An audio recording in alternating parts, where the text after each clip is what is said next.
In this tutorial, we'll be creating this liquid glass animation based on the new iOS 26 update. Plus, stick around and I'll tell you how to get your hands on these free liquid glass components in Figma. So to start, select the Type tool, and we're going to add the text Years, which is going to be our first menu item. And you can see I've got my text set to SF Pro semi-bold. Now click Shift-A to create an auto layout. And I'm going to rename this layer Menu Item 1.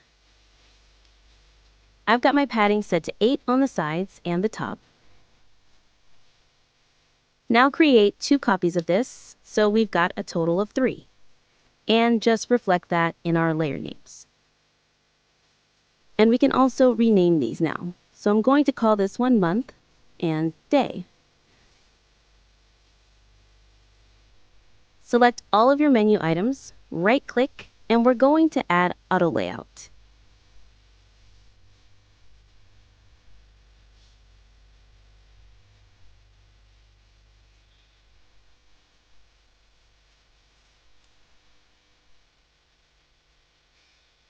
And so selecting our container, I'm going to change the width to 300. Now selecting each of your menu items, we're going to change the width to fill the container.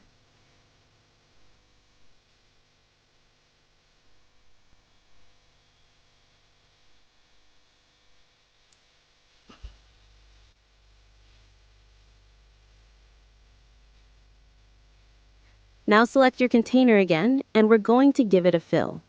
We're going to have this set to white at just 2% opacity. We're also going to give it a stroke. We're going to have this as a linear gradient, adding 3 stops. Each stop is going to be white, and the top and bottom stops are going to be 0%.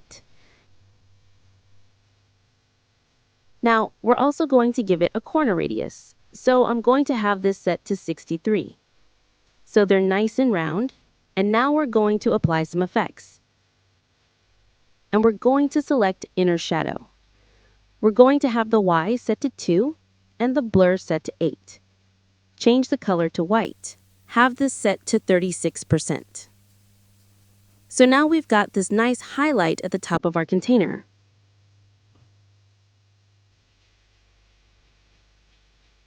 So next, we want to create this distortion effect that applies to the image beneath it. So to do this, we're going to select the rectangle tool. Draw a rectangle over your container like this.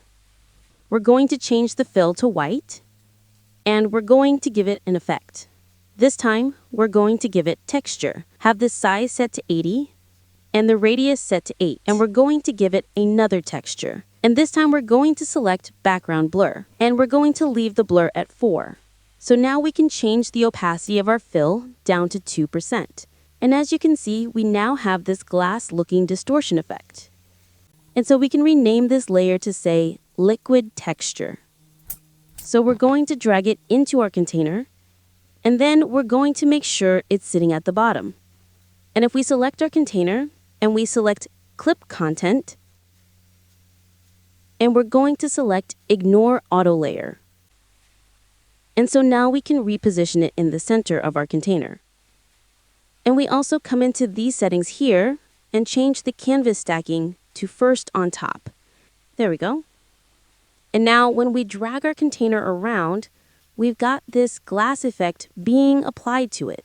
And so now we want to create our active indicator, and then we can select our menu item and copy these values here. So our width and our height.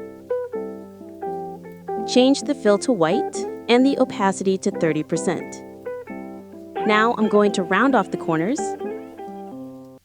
Now we want to give it the same glass texture that we did for the container.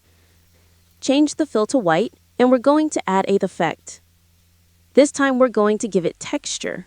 Have the size set to 80 and the radius set to 8. And we're also going to give it another texture. And this time we're going to select background blur. And we're going to leave the blur at 4. So now we can change the opacity of our fill down to 2%. So you've got something that looks like this. Now we can rename this layer to Active Indicator.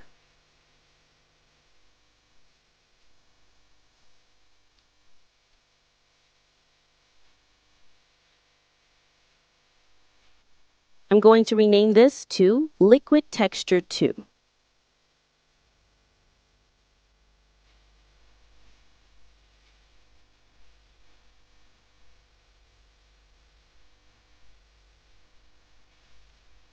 And now we can drag in our new liquid texture.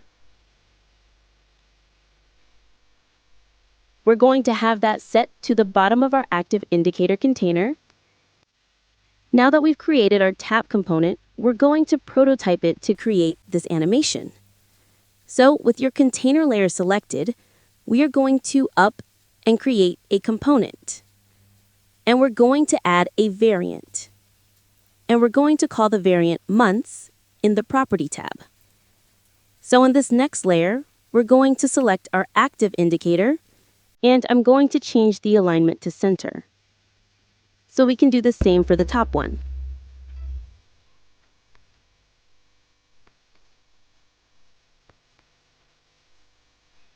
So once you've done all of those steps, we can then jump over to prototype. Got the animation set to Smart Animate. The curve set to Custom Spring. So now we can repeat these steps for each of the buttons. So once you've prototyped your component, we can come back to our image, paste our component, and I'm going to center it. And then selecting our layer, we can go up and click this play button, which is going to load our prototype. And as you can see, when we click each of our menu items, it's going to create this liquid animation behind it. And that's how to create this liquid glass animation in Figma. Thanks for watching. I'll see you in the next video.